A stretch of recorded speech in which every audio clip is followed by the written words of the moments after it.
Christmas Trees by Robert Frost. A Christmas Circular Letter. The city had withdrawn into itself and left at last the country to the country.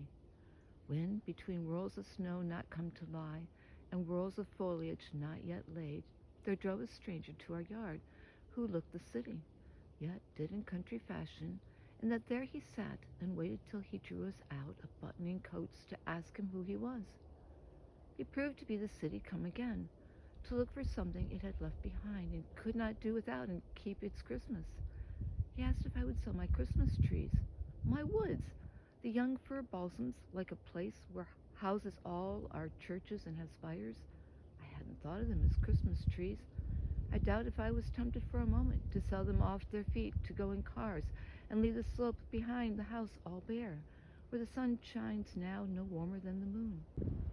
I'd hate to have them know it if I was.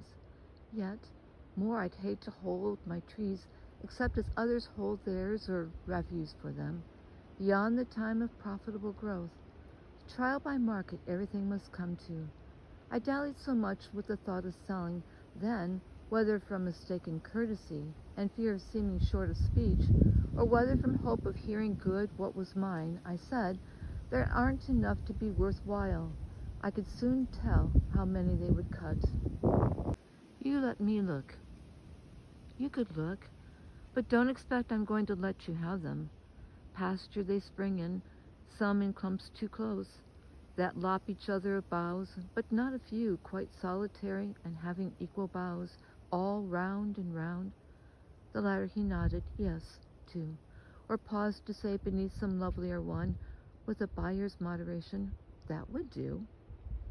I thought so too, but wasn't there to say so. We climbed the pasture on the south, crossed over, and came down on the north. He said, 1,000.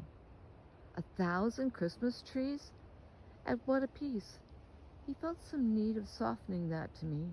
1,000 trees would come to $30. Then I was certain I had never meant to let him have them, never show surprise, but $30 seemed so small beside the extent of pasture I should strip. 3 cents, for that was all they figured out apiece. 3 cents, so small beside the dollar friends I should be writing to within the hour, would pay in cities for good trees like those, regular vestry trees whose Sunday schools could hang enough on to pick off enough. 1,000 Christmas trees I didn't know I had, worth 3 cents more to give away than sell, as may be shown by a simple calculation. Too bad I couldn't lay one in a letter. I can't help wishing I'd send you one, and wishing you herewith a Merry Christmas.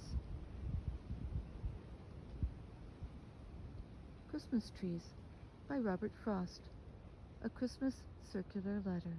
Read by Vee Storyteller.